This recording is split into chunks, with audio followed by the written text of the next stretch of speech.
We'll hear argument first this morning in Case 23-1239, Barnes versus Felix. Mr. Zielinski.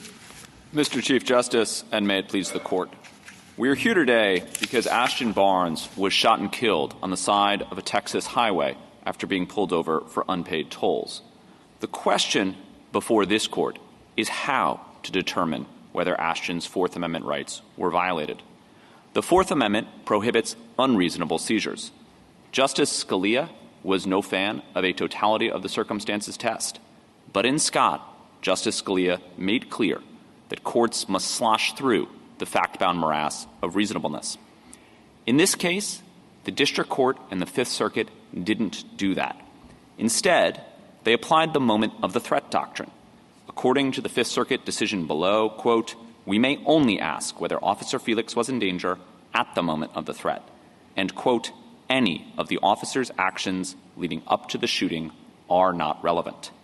This kind of legal amnesia is incompatible with precedent, conflicts with common law, and defies common sense. Until now, respondents had embraced the moment of the threat doctrine. But before this Court, respondents have abruptly shifted position. They now argue that courts should look to what occurs before the moment of the threat and apply the law of self-defense and superseding cause. Absolutely none of this appears in the decision below. All of it confirms why the moment of the threat doctrine is so wrong. Finally, as Judge Higginbotham underscored in his concurrence, the facts show that Officer Felix acted unreasonably. But this is a court of review, not of first view. The Court should rule for petitioner on the sole question presented and remand for the lower courts to apply the correct constitutional standard. I welcome this Court's questions. Under your approach, what would that correct standard look like, and how would it be applied here? Justice Thomas, we think the standard is the totality of the circumstances standard that this Court articulated in Graham and Garner, Scott, and Plumhoff. In this particular case, it would require looking at more than just the 2 seconds in which Officer Felix was on the moving vehicle. It would require asking, was there a reason for Officer Felix? How much more than the last 2 seconds? Justice Thomas, if you include an extra 3 seconds, then you would look at the seizure in its totality. I think that this Court shouldn't be drawing bright-line rules on exactly how much of the seizure should or shouldn't come in. That's what Justice Scalia underscored in Scott.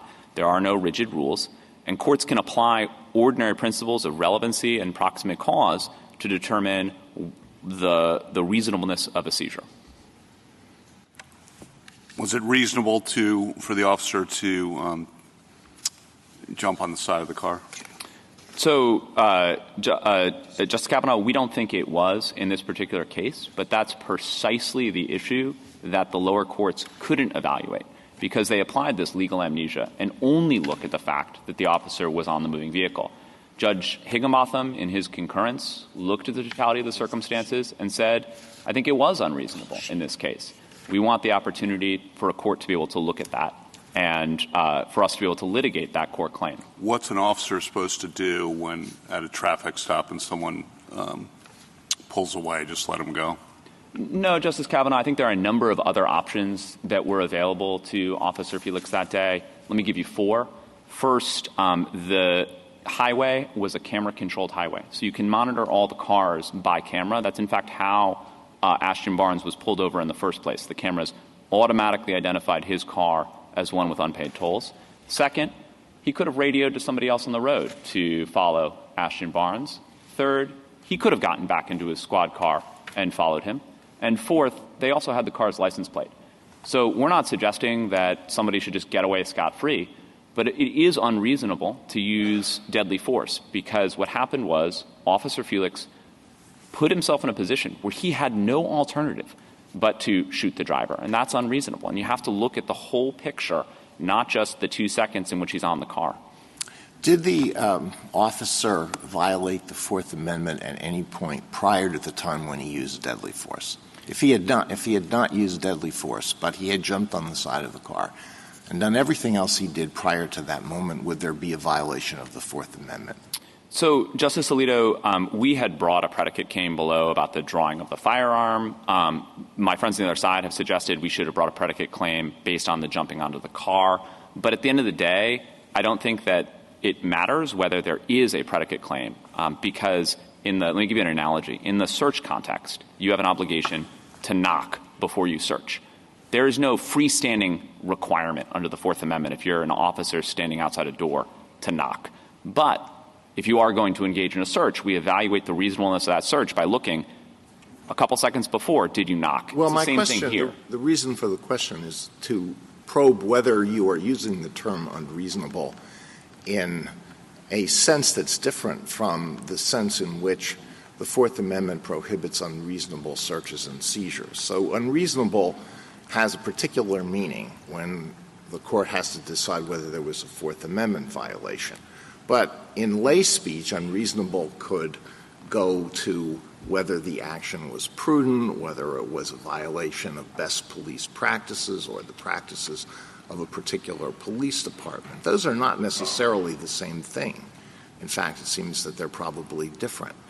So you are eliding these two different meanings of reasonable. Now, maybe that's sound, maybe that's unsound. Justice Alito, what we're asking for is the standard that this court has applied in Garner, Graham, and Scott and Plumhoff, which is you have to look at the balance here. There's on the one side the state interest in seizing someone in a particular manner. On the other side, there's the harm to the suspect. Here, the ultimate harm, the loss of his life.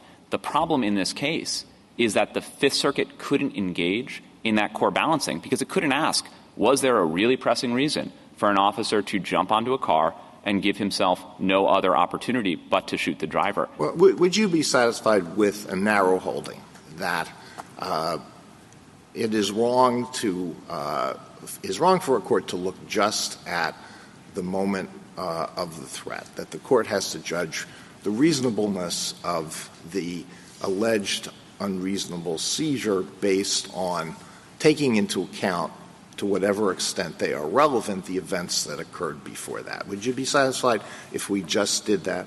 I think we would. Not get into these other more difficult questions? 100%. I think it would be helpful if the court makes clear that that means that you can look at the jump in addition to the shoot, right? That's the core issue that we want to be able to litigate. But yes, Justice Alito, we'd be happy with a very narrow holding. I don't want to limit it just to that, though. I mean, I thought that the totality of the circumstances, as we described it, has at least three factors: the nature of the crime for which the stop occurred, the circumstances, et cetera. The 3 minutes, are you starting that from the moment that the stop occurred and the reason for it, or you want to do it just from when he jumped on the car?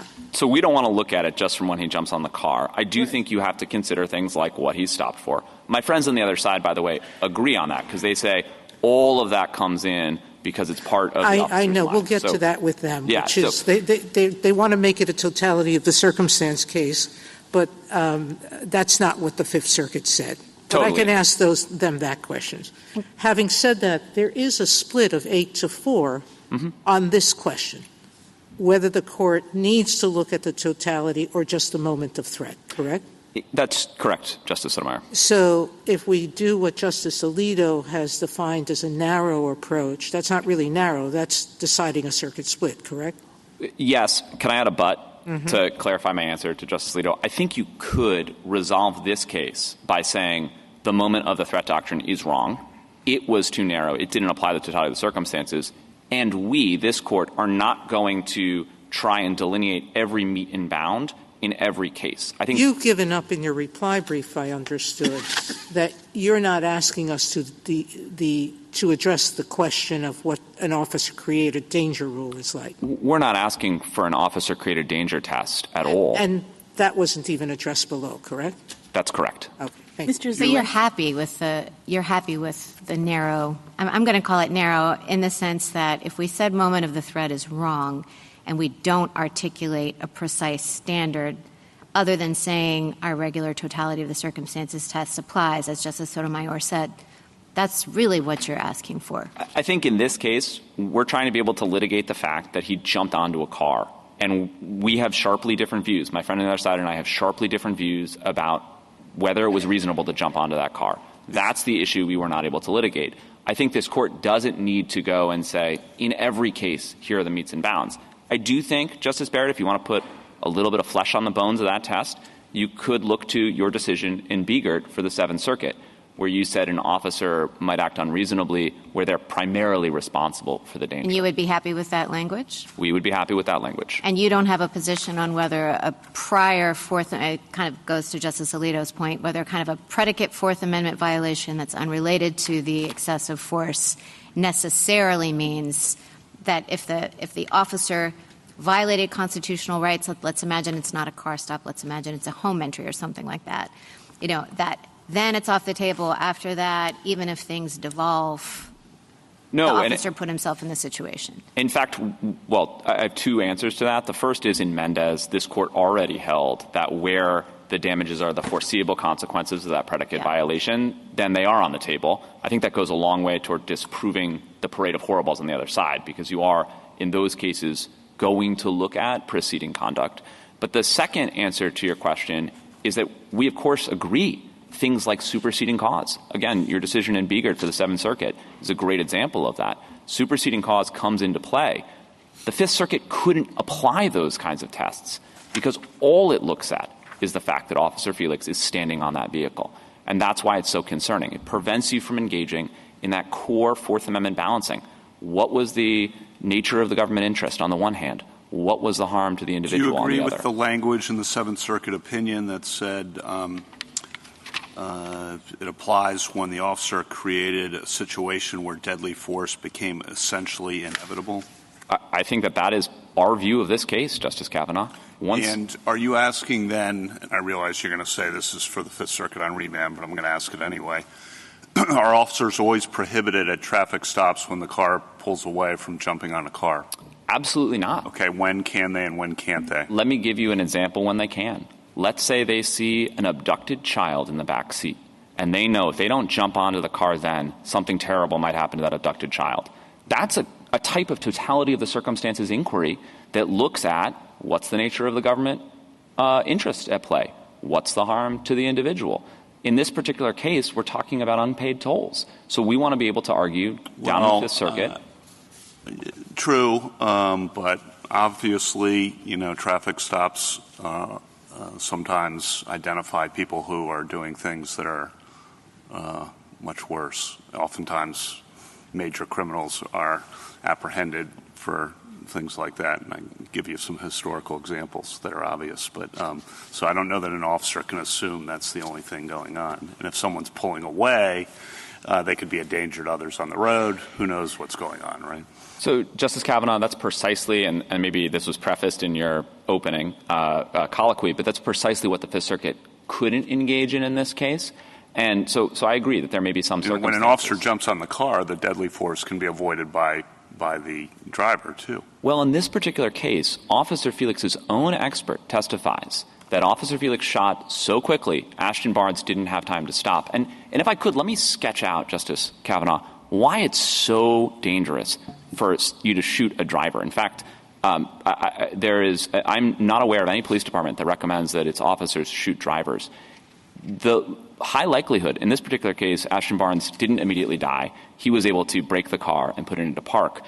If he had been immediately killed, that car could have careened and crashed into the highway. Officer Felix put other people on that highway in grave, very serious danger that particular day. So I don't think it's just he's jumping on to stop Ashton from getting away. He's also jumping on in a manner that is going to put a lot of other people at risk. Mr. Zielinski, can I take you back to the question presented, which is whether or not it was correct for the Fifth Circuit to apply the moment of threat doctrine. What is your understanding of that doctrine? I guess I was surprised that Respondent in this case at this time sort of has created now a conception of it that did not seem to align with what the Fifth Circuit said. So what is your view of the moment of the threat doctrine? So, Justice Jackson, Judge Higginbotham was very clear in his decision below. You cannot look at any of the officer's actions prior to the moment of the threat. He's joined in that decision by Judge Elrod and Judge Smith. Respondents themselves agreed below that you can't look at anything prior to the moment. And do you perceive them now to be saying that you can look at some things? Yes. So that's a different concept. 100%. And Justice Jackson, they've gone so far as to say if an officer jumps in front of a moving car and shoots the driver, that's unreasonable. Well, that's our view of this case. And part of the problem is we weren't able to have a lower court look at the totality of the circumstances and decide, was this like a case in which you jump in front of a car and immediately shoot the driver? Do you agree with the language in the Solicitor General's brief that says the circumstances at the moment that force is used will generally have primary significance in the analysis? So I think that there's very little daylight between us and the Solicitor General. I think that language, Justice Kavanaugh, is descriptive. So it's describing that in the vast majority of these cases. Do you agree with it? I do. Okay. And do you agree with when the Solicitor General says the type of situation that was described in Biegert will be rare? I think that there are a series of reoccurring fact patterns. I think there are two of them. I think that the jumping in front of or onto car does occur with some frequency. So we cited in our reply brief a study of 400 stops that found that there is a routine problem of officers jumping in front of cars. In the article, it's described in a Hollywood style, and then shooting the driver. The other reoccurring fact pattern is a pattern where officers fail to identify themselves, and the suspect, exercising his or her own Second Amendment rights to self-defense, pulls out a firearm. The Fifth Circuit alone has two cases in which they apply the moment of the threat doctrine. The cases are Cass and Royal, and they say, we can't look at the fact that the officer failed to identify himself. We can only look at the fact that the officer faced a loaded gun. And that, by the way, is just sharply inconsistent with how the common law approached the exact same circumstance. And that's a very strong indication. The jumping in front of the car, I think you said this earlier, but sometimes it'll be reasonable and sometimes not. So, yeah, let me give you an example maybe where it might be reasonable, just to help flesh it out. Take the tragic terrorist attack in New Orleans. In that particular case, someone used a car as a weapon of terror. If an officer had jumped in front of the car and shot the driver, that officer would be a hero. And it's because the state interest in that case in seizing that terrorist is incredibly high. Again, that's the type of balancing that the Fifth Circuit just couldn't engage in this case.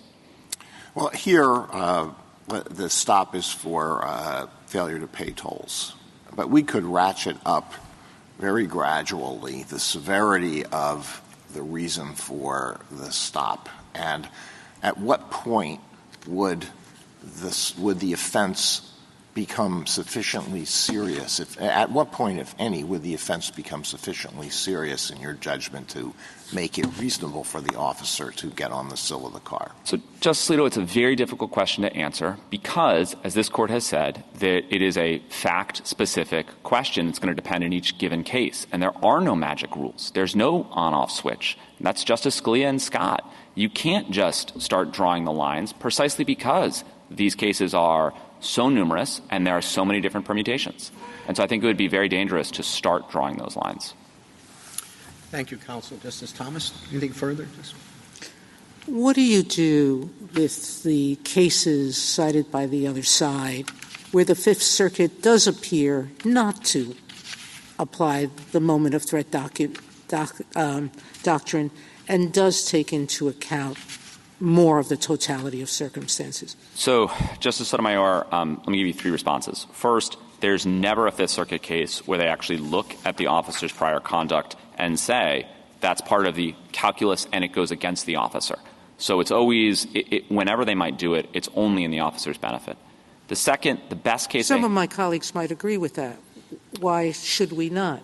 Because you have to look reasonableness. The framers gave us a test of reasonableness, and that is it's a two-way street, not a one-way ratchet. And it requires... The common law, you gave the prime example in the common law, which is if a plainclothes officer doesn't announce he's an officer and pulls out a gun. Yes.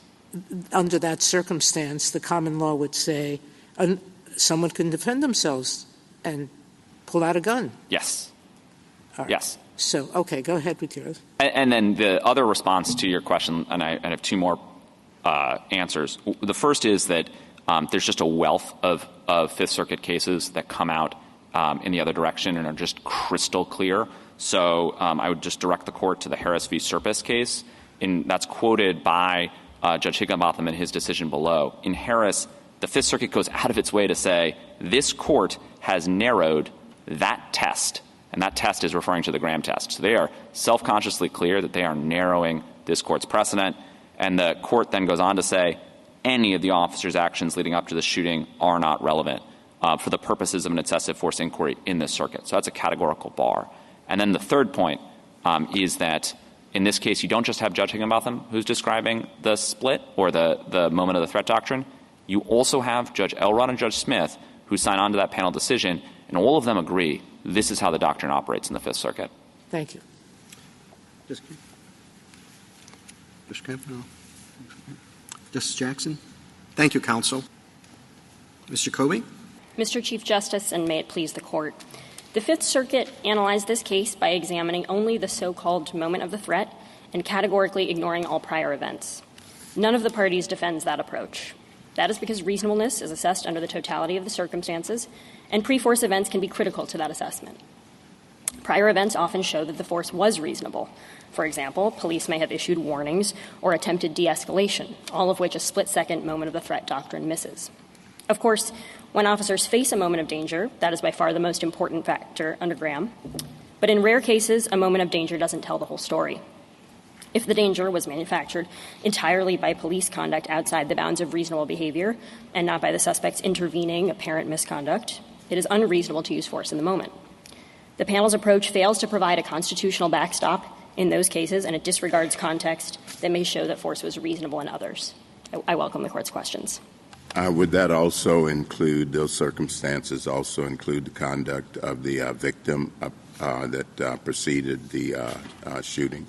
Absolutely. And as we explained in our brief, the officer's conduct and the suspect's conduct are often intertwined. It's how the suspect reacted to what the officer did, and that can be very important in the reasonableness assessment. And the other way, how the officer reacted to the victims. Exactly. It's truly a totality of the circumstances approach, and the Fifth Circuit's narrow, cramped reasoning didn't allow for any of that to be considered. Mr. Kobe, what do you – oh, sorry, Chief. I just wondered, is there any area where you disagree with the petitioner? No, I think that what petitioners just articulated aligns well with our view, and I'm glad to hear that he endorses some of the statements in our brief. We agree this Court doesn't need to go further than just saying that the Fifth Circuit's approach here was wrong because it focused only on a narrow 2-second snippet of the encounter rather than looking at the entirety. And the Court probably doesn't need to go further and delineate the precise bounds of when force will be sort of reasonable or not. And so I think we don't have a lot of daylight. To be honest, I don't think we have a lot of daylight between us and respondents either, because respondent also seems to agree now that pre-force circumstances matter. And I think respondent also agrees that a moment of danger doesn't tell the whole story, because at page 33 and 34 of his brief, he agrees there are circumstances where there can be an imminent danger to the officer and the use of force can still be reasonable. What do you tell an officer who pulls someone over for a traffic violation, but as often, or not often, but sometimes happens, that person has done or is planning to do something more serious, and driving away is one potential indicator of that. An officer does not get the time we've spent here today to make the decision, do I let it go, knowing that this person could do serious harm or has done and will never catch the person, or do I jump on the car? And they have to make that decision in about, what do you tell them? So, Justice Kavanaugh, we completely agree that the Graham inquiry has to be very sensitive and deferential to the officer's need for split-second decision-making. I think the training, the guidance we would have officers be given is one that officers are already trained under, as Petitioner points out at page 41 of her brief. Basically, you may use force to respond to a danger to yourself or the public, but don't manufacture a situation where the use of force becomes essentially inevitable. And I think that kind of guidance would be helpful to officers. When they are in a split-second moment and a traffic stop, as you're discussing, it may often be reasonable to use force to stop the vehicle. A vehicle can be a dangerous weapon, as this Court has recognized. But that's not true in every single case, and the Graham inquiry has to be case-sensitive. I think the officers are going to want to know, do I let them go or do I not let them go, as a general proposition when someone pulls away from a traffic stop, or do I try to jump on the car, jump in front of the car? And I don't know that and I realize we're not going to flesh all this out in this case, but officers are presumably paying attention to this, and they have to make those decisions all the time. I'm curious, let them go or not. Of course. I think it's going to depend on what you've pulled them over for. If you know or suspect them to be armed, how they're behaving in your interaction with them, if you're getting the sense that as they pull away, they're going to pose right away a big danger to people on the road. And respondent says that was the case here, and it may well have been. And it may well have been reasonable to use force to stop the officer or to jump on the car to stop Barnes from getting away. But the Fifth Circuit just didn't consider any of that, and that's what we think is wrong. Is it an objective or subjective inquiry in terms of what type of conduct is going to create the danger? I mean, it's like what about in sort of the equivalent of an eggshell plaintiff? I mean, is the officer subject to varieties in terms of reaction from people that he pulls over? Mr. Chief Justice, the Fourth Amendment test is always an objective reasonableness test. We're not looking into the subjective state of mind of the officer to see if he was acting in good faith or being particularly sensitive or something like that. It's whether he acted objectively reasonably. I do want to briefly— thinking more of the perpetrator in the officer's mind. I mean, maybe somebody is really views something as a serious danger, and the officer doesn't know that. Is that at all pertinent? I think the officer should take into account sort of the imminence of the threat he perceives, and he may perceive that the suspect is about to, has a bad motivation, is about to do something dangerous, and that does matter, but the ultimate inquiry is the reasonableness of the officer's perception that there was an imminent threat and it was reasonable to use force. I do want to just briefly address on the subject of objective versus subjective standards. I think Texas argues in its amicus brief, and we haven't had a chance to respond, that we are sort of improperly inserting a subjective element into the qualified immunity inquiry because we say that reasonableness is assessed based on the actual facts that the officer knew. That's not correct. Our test is an objective reasonableness one, and this court has actually rejected that precise argument that Texas makes in Anderson versus Creighton, which is a case that Texas cites in its brief. If I could quote from page 641 of the U.S. reports there, the court says that the qualified immunity inquiry, quote, will often require examination of the information possessed by the searching officials. But contrary to the Creighton's assertion, this does not reintroduce into qualified immunity analysis the inquiry into official subjective intent that Harlow sought to minimize. So this really is an objective test. Of course, the officer will be making perceptions about whether the subject that he's engaging with is acting in bad faith or about to do something dangerous, but the ultimate inquiry is objective. I assume, tell me if I'm wrong, but I assume that you would want us to write an opinion that doesn't say anything about the weight to be given to the officer himself creating the danger. But I'm trying to think of, given the facts of this case, how an opinion that you would want us to write avoids that question entirely. I think the narrowest opinion this court could write would just be to say prior circumstances matter. They're part of the totality of the circumstances. The Fifth Circuit didn't recognize that. If the court wants to put more meat on the bones, I think it could say, as we've said in our brief, the circumstances at the moment of the threat are going to have prime importance. And it's going to be a rare case in which an officer is experiencing a moment of danger and it's nevertheless unreasonable to use force.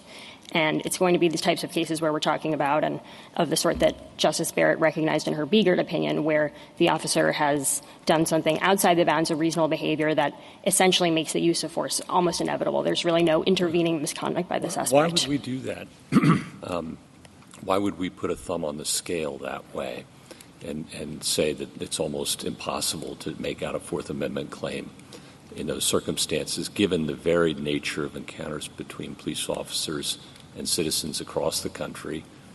The standard, we've always said, reasonableness is a totality of the circumstances. And at common law, these were all questions for the jury. And you also have, layered on top of the Fourth Amendment, qualified immunity to protect the officers in these cases. Why would we start creating a new jurisprudence of exceptional circumstances?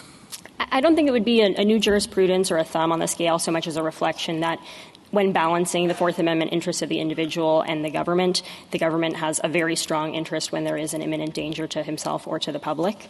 But you're right, of course, it is a totality of the circumstances inquiry, and we wouldn't be asking for a departure of that. I think the reason the court might want to go further and say it's going to be rare when there truly is a moment of danger is because you want to avoid a situation where courts are taking this as license to do some kind of officer-created danger rule where merely getting into a bad circumstance, making a bad stop, means that the later use of force is automatically unreasonable. I think that would be what we're trying to guard against, Justice Gorsuch. That's nice, but this is not the issue before this Court, correct? Correct. This Court does not need to go any further than to say that in this case— And Justice Scalia was very clear in his Scott writings that we shouldn't be trying to do black line rules here. Certainly. We're not asking for black line rules. I think just if the Court wanted to give more color, it could say, as Justice Barrett said, in the Biegert opinion, we think, when there's a moment of danger, that's very often going to be dispositive, but not always. Don't we just say it's important? Just as everything is important, but it's important. You're putting a scale on it by the words you use. You're putting a thumb on it. This Court certainly doesn't need to say anything further than the narrow opinion that Justice Alito sketched out with my friend. But I do think, given that the question is the reasonableness of the use of force in the moment, the circumstances in the moment, and the presence of a danger in the moment will have to be quite important. Thank you, counsel. Justice Alito? Well, it's fine to tell someone, a court or anybody else, take into account the totality of the circumstances. But that's fairly meaningless unless you also tell that person what you are examining the totality of the circumstances to determine. And that's really the difficult question here. Are you examining the totality of the circumstances to determine whether the act that forms the gravamen of the Fourth Amendment claim, let's say it is the allegedly unreasonable use of deadly force, is unreasonable? Or are you asking the court or the jury to determine whether the whole course of conduct in which the officer is engaged was unreasonable, in part in the sense that it wasn't prudent, it was in violation of perhaps departmental policies or the best practices that have been established for police departments that some people think should be followed by police departments around the country? That's really the difficult question. And what would you say to that? I would say, Justice Alito, the former. The question is, was the use of force, the seizure, reasonable in the moment? That's what we're trying to get at when we look at the totality of circumstances. We're not doing some sort of freewheeling inquiry into whether the officer overall, over the course of 5 minutes, acted reasonably. So that is why we think the circumstances in the moment do have prime importance. But that does not mean that courts have a license to ignore everything before that moment, as the Fifth Circuit did here.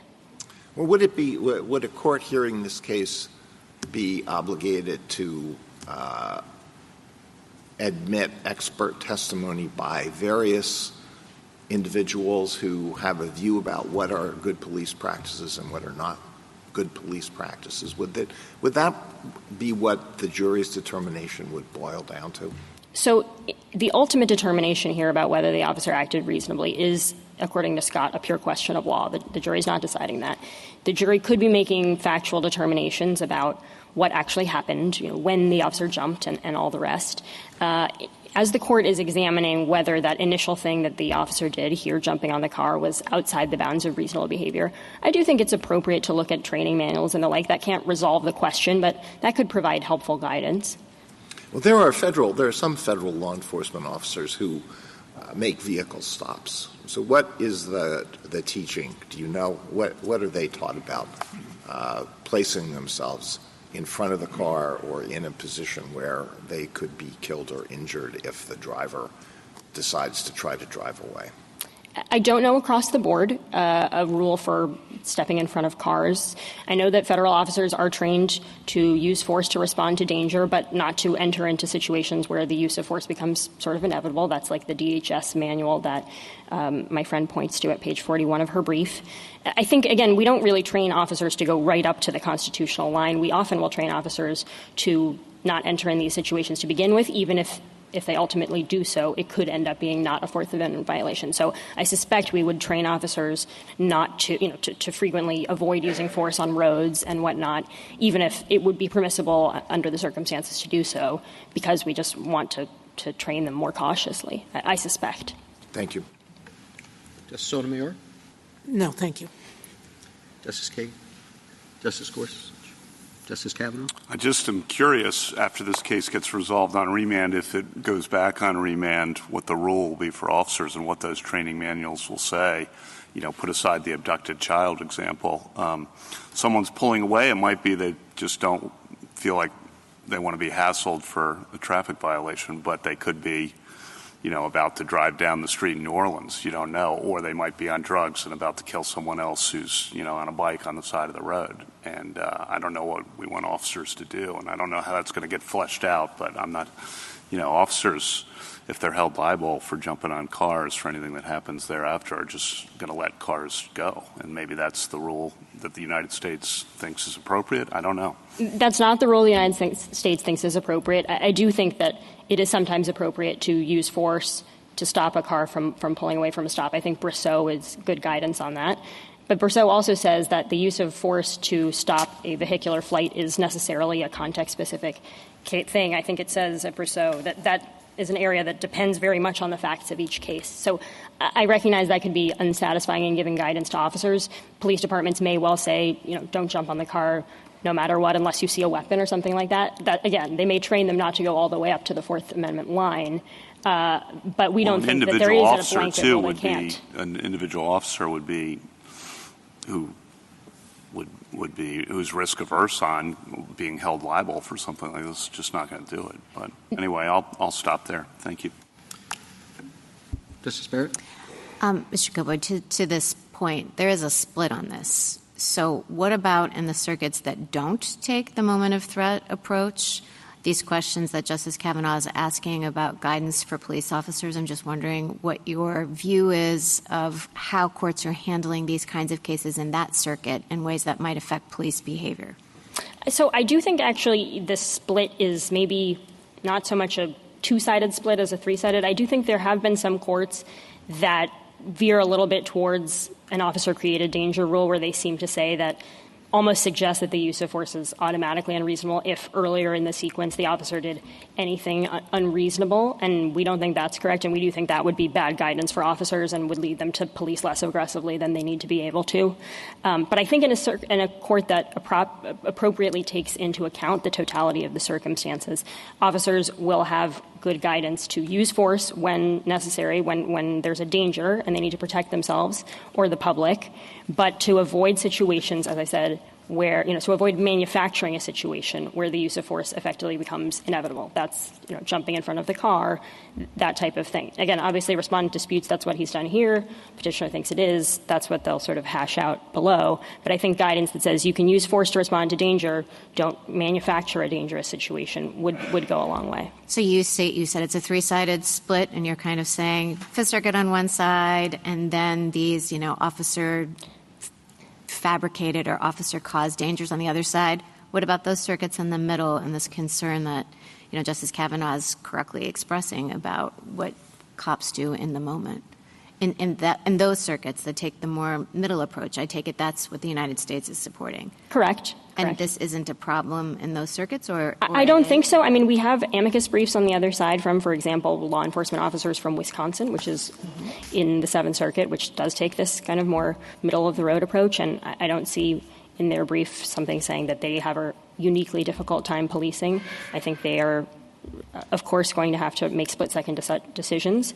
And very often in the cases where a court sort of ultimately decides that the decision they made was on the wrong side of the line, they'll still be protected by qualified immunity.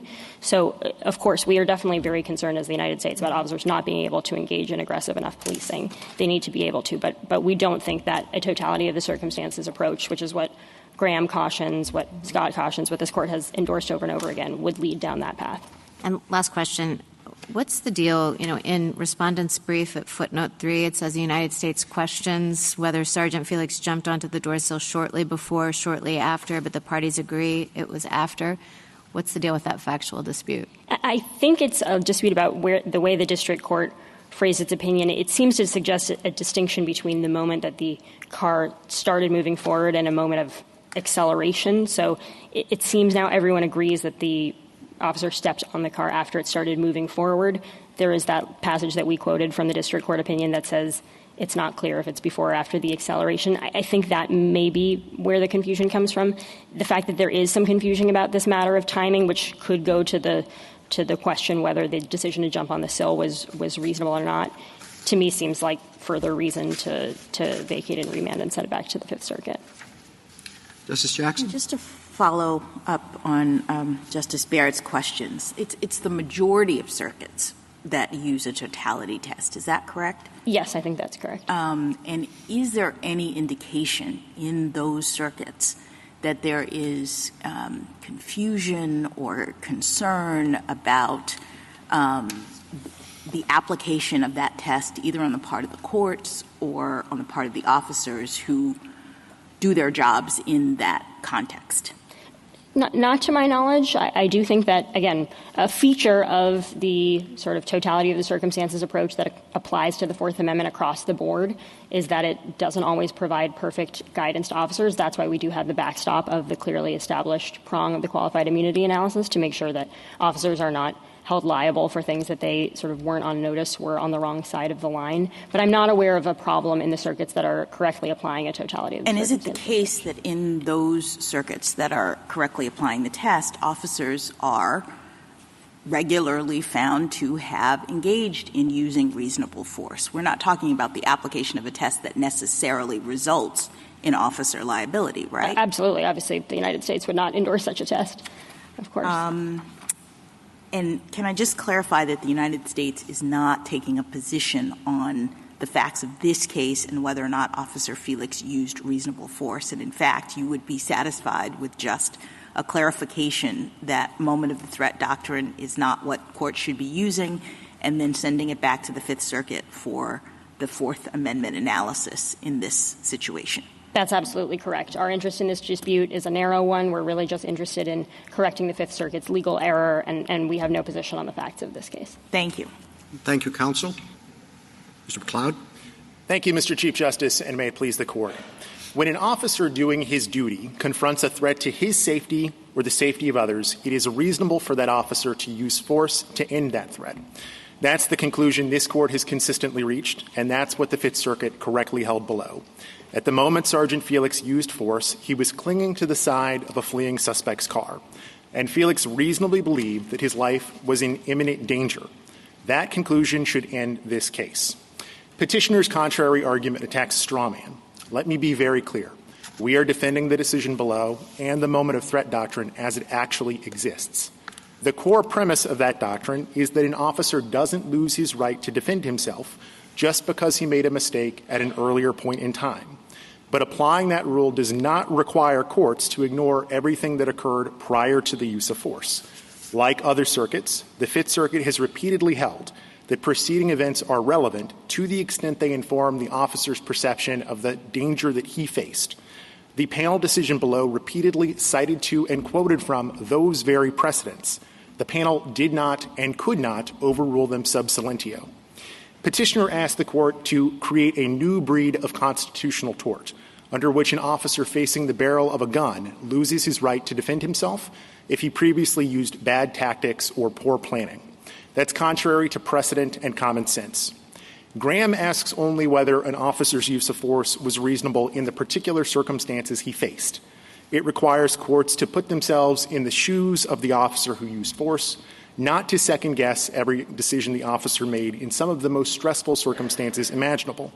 And Plumhoff and Mendez rejected similar officer-created danger theories as illogical, unwarranted, and inconsistent with precedent. The Court should reject the theory again in this case and affirm the judgment of the Court of Appeals. I welcome the Court's questions.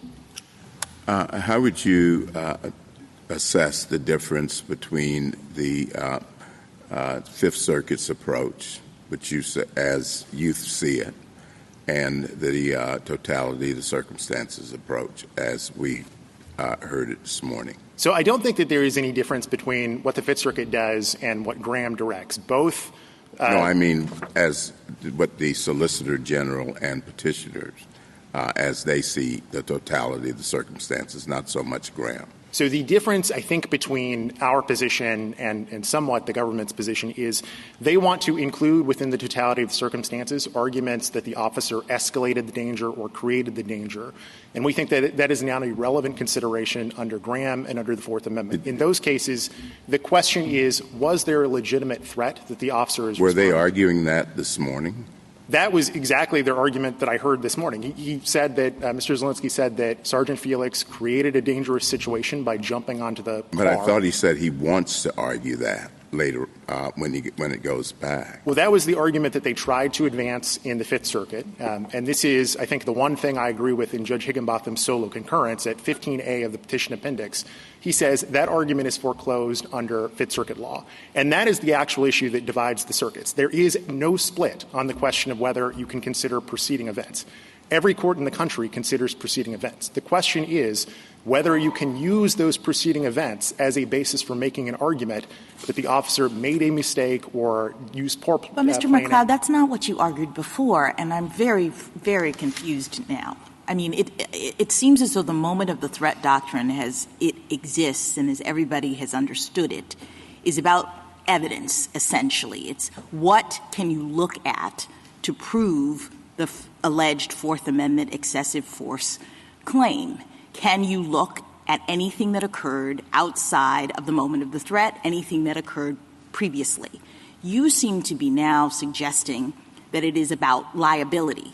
You said that they are creating a new breed of constitutional tort, and this is about, whether or not the police officer can be held liable for his own negligence in the time preceding. I haven't seen that concept anywhere. That was the argument that was made below. Issue number one in Petitioner's Fifth Circuit brief was that Sergeant Felix escalated the danger and was negligent in jumping onto the car, and that is the issue that actually divides the circuits. The Fifth Circuit has never adopted a rule that you can't ever look to anything that happened prior to the use of the force. And the best example I can give — Isn't it true that in your bio you stated the Fifth Circuit's approach involves reviewing only the events immediately prior to the use of deadly force as opposed to other prior conduct? The other prior conduct that was being referred to there is conduct that is alleged to have created the danger. That might be what you're saying is referred to now. The sentence suggests that the dividing line is between looking only at the events immediately prior to the use of deadly force as opposed to other prior conduct. No, Your Honor. And on page 33 of the bio, we said there was no circuit split on that issue. We said that every court considers prior events. So whatever you said or you didn't say, Mr. McLeod, I think it's pretty clear that if you look at the court below said we're only looking at the prior 2 seconds, and we're not going to look at anything before that. And so, again, even if there's some kind of intra-circuit confusion going on in the Fifth Circuit, there might be. It wouldn't be surprising if on an issue like this there were some. But we have two opinions below, actually, both the circuit court and the district court, who expressed a desire to look beyond 2 seconds, but said we can only look at the prior 2 seconds. And you seem to be saying, well, that is wrong. I mean, you can look back beyond the prior 2 seconds. So that suggests to me that there's an easy way of just, vacating and remanding and giving it back to the courts below to address, okay, once we look beyond the 2 seconds and we have a fuller scope of evidence, then we'll make our reasonableness inquiry, hopefully without our putting a thumb on the scales either way. So I have a couple of responses on that. First, I don't think that that's the best reading of the panel decision. I understand that that's what Judge Higginbotham asserted in his solo concurrence, but that is not the law, and he doesn't get to make the law for the Fifth Circuit by just asserting things in a solo opinion. Fair enough. I understand you read the opinion differently than Justice Kagan does, or maybe Judge Higginbotham did, but what's wrong with proceeding on that understanding? Well, I think there are a number of things wrong. The first thing I would say is, to the extent you are concerned about the breadth of the statements in the panel decision, I think the better course of action is to affirm the judgment, which is clearly correct. If the only thing we're concerned with is this 2-second rule, whether it's there or not, Mr. McLeod, and we just clarify that is not the law, send it back. Any objections to that?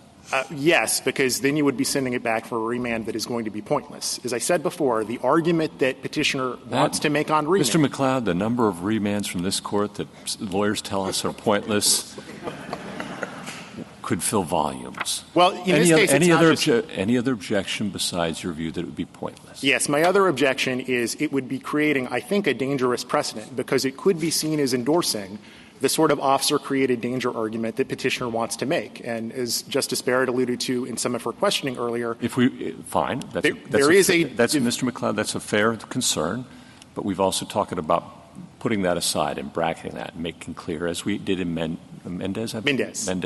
That footnote in Mendez reserved the question. We'd reserve it again, possibly.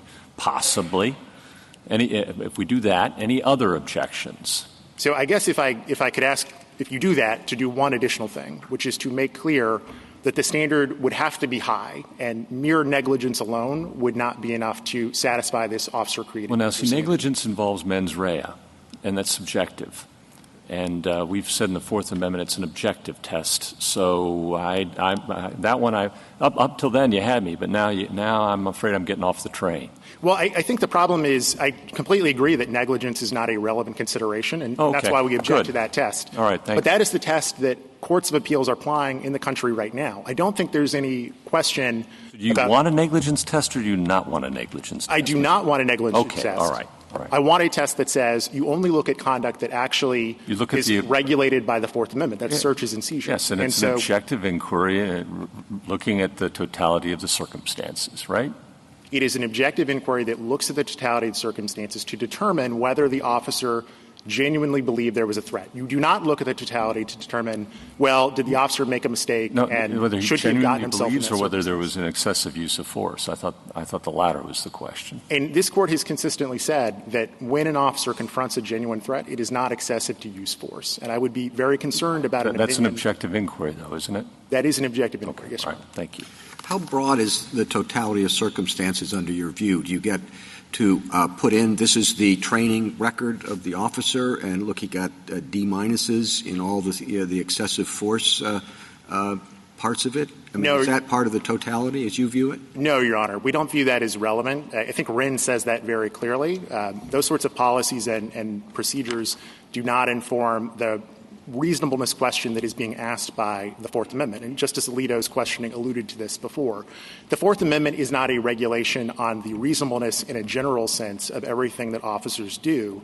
It is a regulation of very specific conduct, searches and seizures. And this court has established clear guidelines for determining when searches and seizures are reasonable. The problem with the other side's position is they want to take literally anything that an officer does and say, if a jury through the lens of hindsight could say that was a bad call, or if an expert could come in and say, I wouldn't have done that if I were in the officer's shoes, that could be the basis for a Fourth Amendment claim. So it could be that when this goes down below, the Fifth Circuit will actually address that question. But it didn't. It repeatedly said, we can't look at any event ever. You concede in your own brief that there could be situations in which an officer is the aggressor. Page 34, I think, is the page of your brief. You admit that an officer could be an aggressor and act unlawfully in doing so, correct? Yes, if an officer comes up to mug someone. But your articulation of this rule is just trying to get us to draw lines that haven't even been addressed by the court below. I think they have been, Your Honor, respectfully. No, if you look at the cases, Mr. McLeod, the court repeatedly said we can only look at the actions in the 2 minutes before the moment of threat. If your answer had been if he had walked up in an unmarked car in plain clothes with a gun drawn and this person and he walked up to the car and this person took off or accelerated slightly and he jumped on and shot blindly, do you think that's reasonable? I think that would not be reasonable. All right, so you've given the game away because at that point you have to look at what the officer did. And, Your Honor, we agree that you can look at what the officer did, and the Fifth Circuit does look at what the officer did. The best example I can give you— It didn't in this case.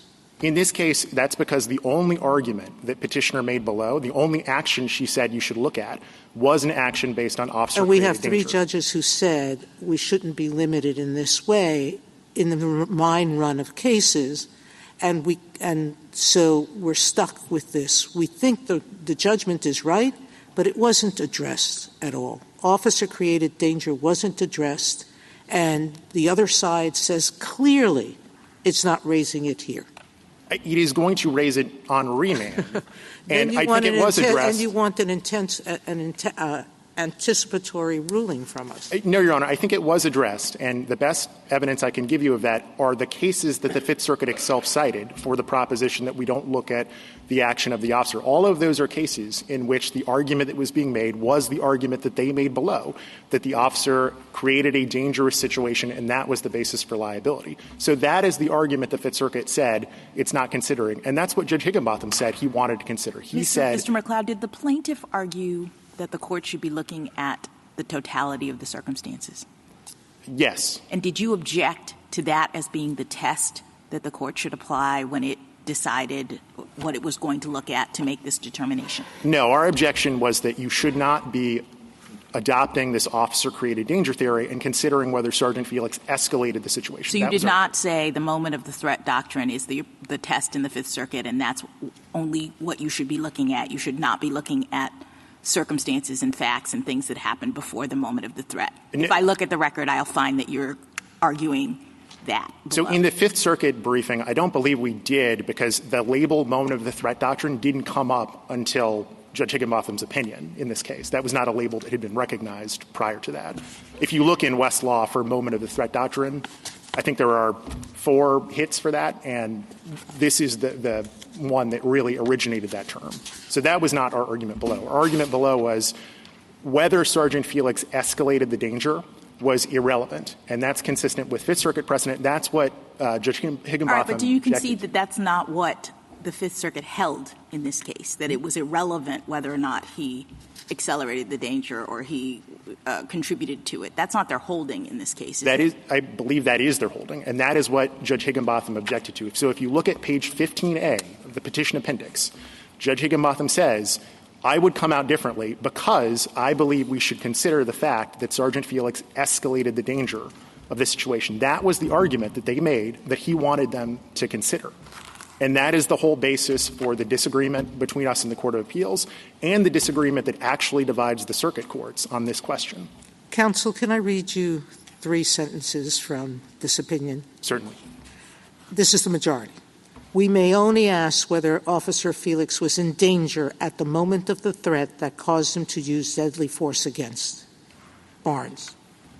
It said its inquiry was, quote, confined to whether the officers or other persons were in danger at the moment of the threat resulted in the officer's use of deadly force. And it stated any of the officer's actions leading up to the shootings are not relevant for the purposes of an excessive force inquiry in this circuit. So Higginbotham did not make up the moment of the threat doctrine. It's been used. It's been cited repeatedly by other circuits. It's well known by that name. This is not a made-up theory. Well, Your Honor— Now, let me finish. If you concede in page 34 that if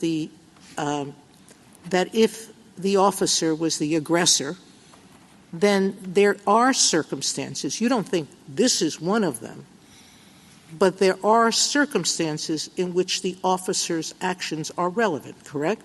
We agree that the officer's actions are relevant, and the Fifth Circuit considers officer actions. Cole versus Carson is an en banc decision. It just said the officer's actions leading up to the shootings are not relevant. That I don't see how I can read that any other way. So, Your Honor, I think you have to read that. They didn't say they're not relevant in this case. They said they're never relevant. And, Your Honor, I think you have to read the opinion that's being cited there. That's Harris versus Serpis, and that is a case that says we apply totality of the circumstances. And then when it makes the statement that we don't consider the officer's actions, it's referring to— Totality of the circumstances were not used by this Court, correct, in this opinion? It was. They considered the totality of the circumstances. What they did not consider was Petitioner's argument that Sergeant Felix created the danger. Can you point me to a place in the opinion where it used the words totality of the circumstances? I cannot, but that was the argument that was made below. Can you explain Judge Higginbotham's concurrent sentence, I write separately to express my concern with this circuit's moment of the threat doctrine as it counters the Supreme Court's instruction to look to the totality of the circumstances when assessing the reasonableness of an officer's use of deadly force. Yes, he is wrong about that. And the best evidence I can give you of that is Cole versus Carson. Carson. Did he believe that there was such a thing as the moment of threat doctrine and that it was in opposition to the totality of the circumstances test, which is what he was hoping that the court would be able to apply? I don't know how he could reasonably believe that, given that he wrote Cole versus Carson, which is an en banc decision of the Fifth Circuit that is all about pre-shooting facts. In that case, but he did believe it, and that belief produced the decision below. Well, I don't think that you should attribute his statements in a solo concurrence that others didn't join to the other members of the panel. I think you should read the cases that they cited. He wrote both, and he was telling you exactly why he wrote the majority opinion the way he did, because he felt constrained to. And I understand that you think he was not so constrained.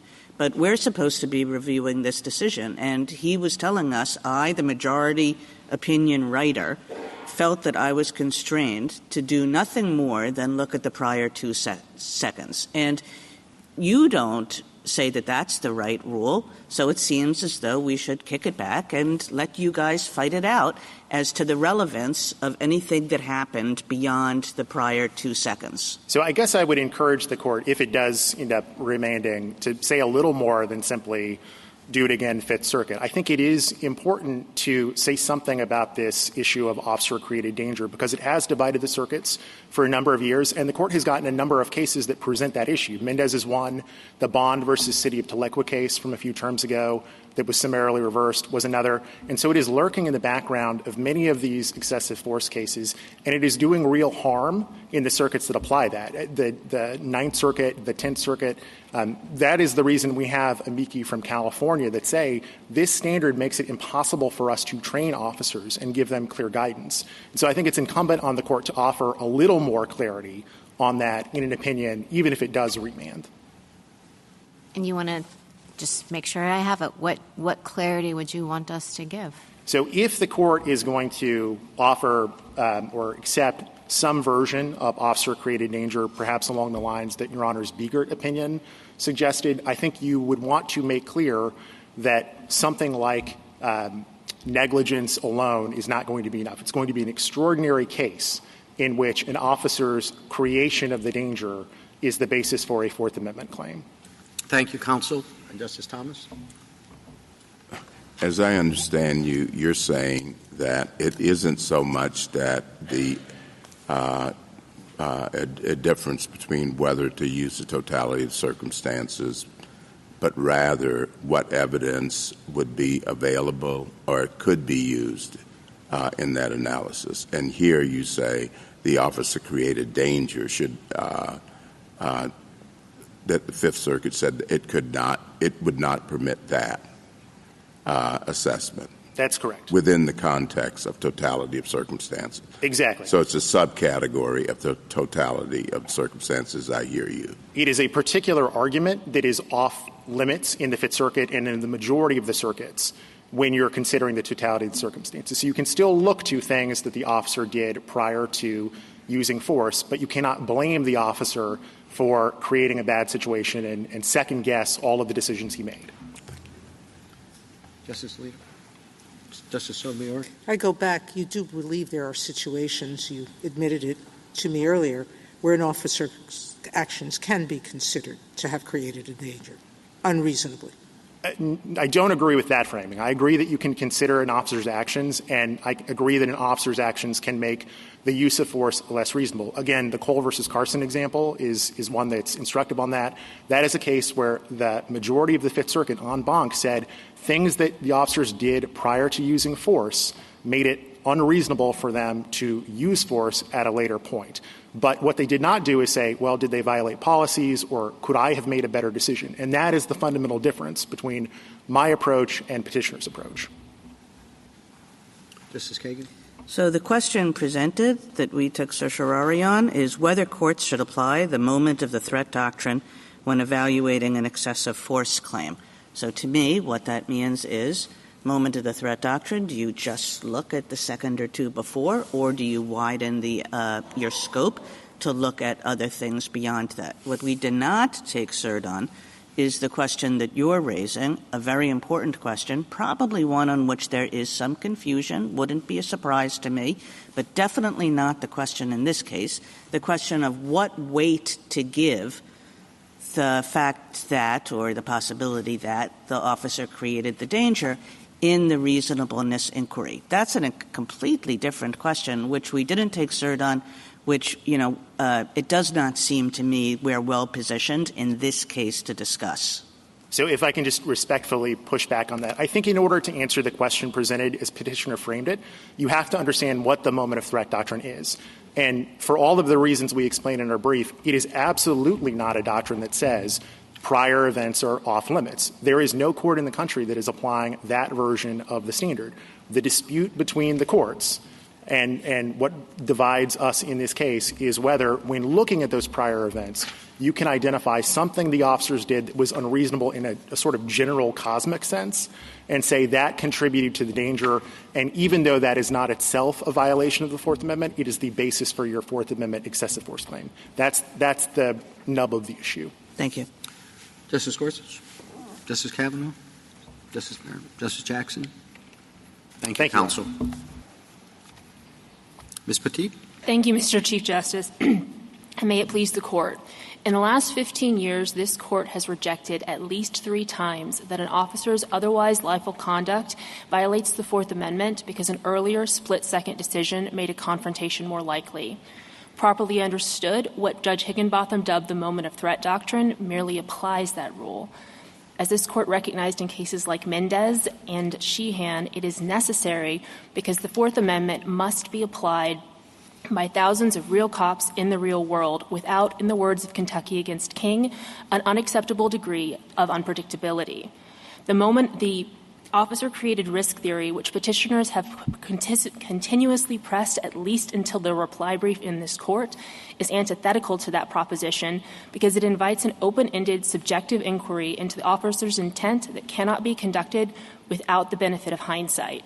It also, as Mendez recognized, involves tricky questions and fuzzy standards of causation that cannot be easily applied. Because the Fifth Circuit has properly rejected that proposition, its judgment should be affirmed, and I welcome the Court's questions.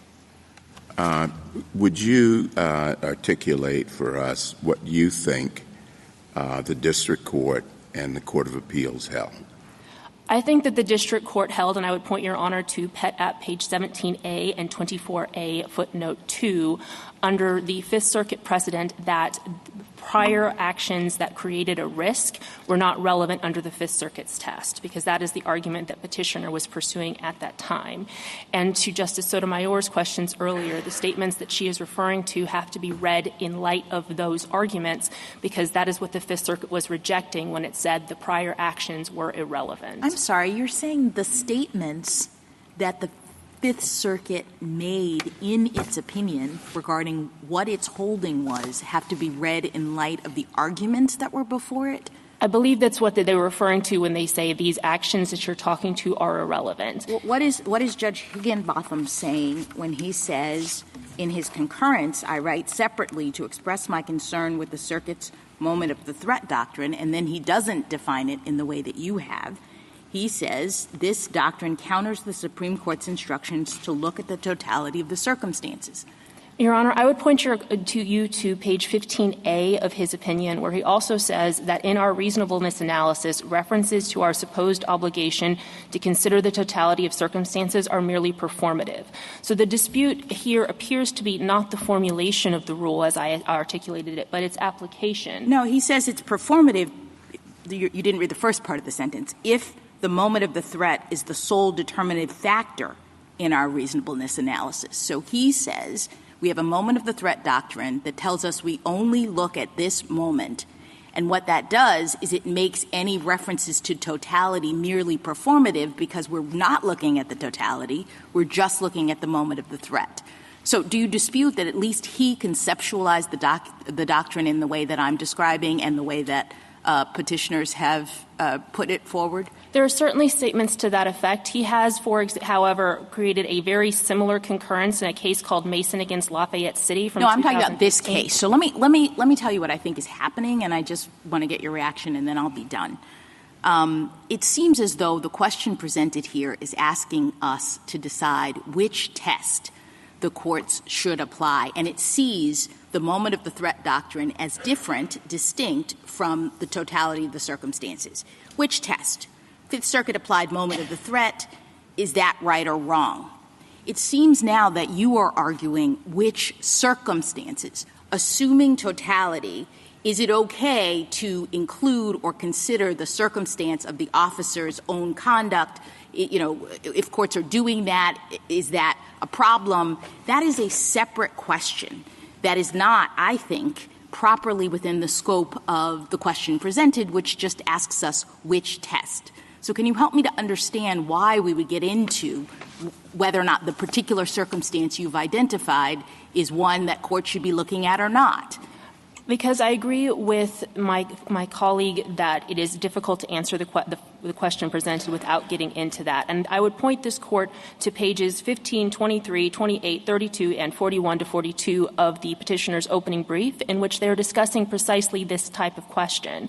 So while they claim to disclaim it, they actually are talking about creation of the risk. In fact, in responding to questions from Justice Alito and Justice Thomas to articulate their test, I heard them say at least twice that they're asking why was he jumping up on the car. I also heard from the United States multiple times manufacturing the risk.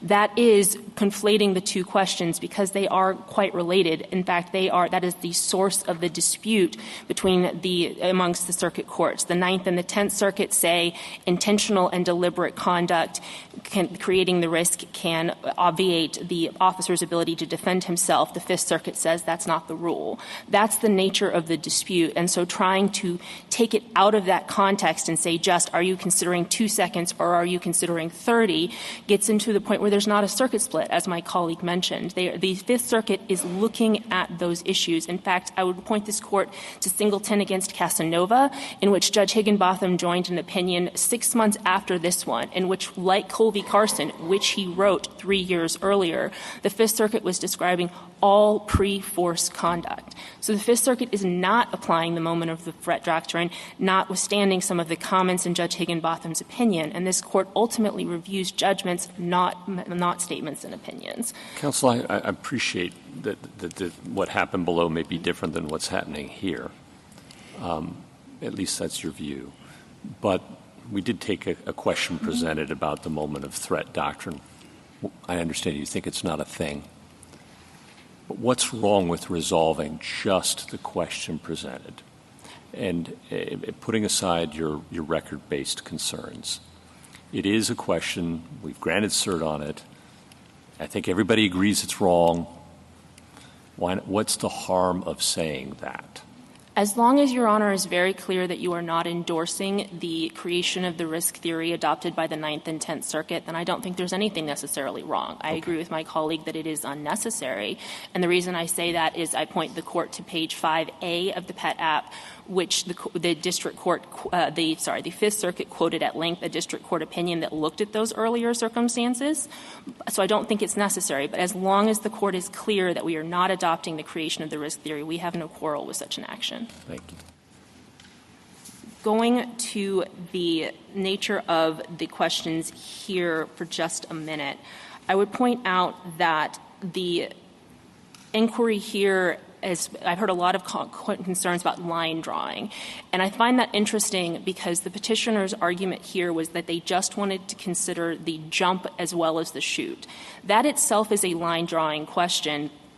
And it's very deliberate because they have actually litigated whether everything up until the jump was reasonable, and the district court concluded that it was. Because, again, courts below are not considering just the 2 seconds.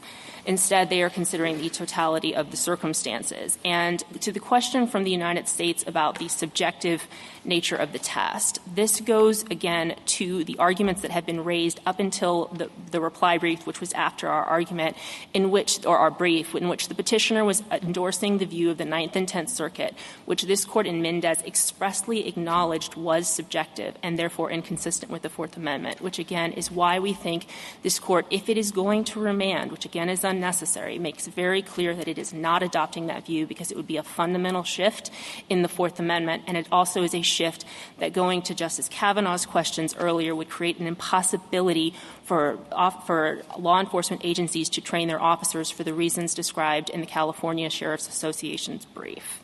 If there are no further questions, I request that you affirm. Thank you, counsel. Justice Thomas? Justice Sotomayor? Ms. Kagan? Gorsuch? Kavanaugh? Justice Barrett? Justice Jackson? Okay. Thank you, counsel. Rebuttal, Mr. Zielinski? I have 5 very brief points. First, Justice Jackson, you asked my friend on the other side when they argued for the test that was applied below. Listen to minutes 28 and 29 of oral argument. Then you'll hear that there. Justice Sotomayor, you noted that my friends on the other side agree in many cases with the jump in front of car case. You need to look at the whole picture of what the officer did, the jump and the shoot. There is no rule that they can't distinguish that case from this case. Third, Justice Kavanaugh, you had some practical questions about how this is going to impact effective policing. Officers receive qualified immunity. As the Cato brief discusses, 99+% of the time they are also indemnified by the municipality. You have a brief of 22 former high-ranking police chiefs who are in front of you saying that you should rule for petitioner and it will not hamper but promote good policing. And then third, the DHS rule is a great example of why this is not going to harm effective policing.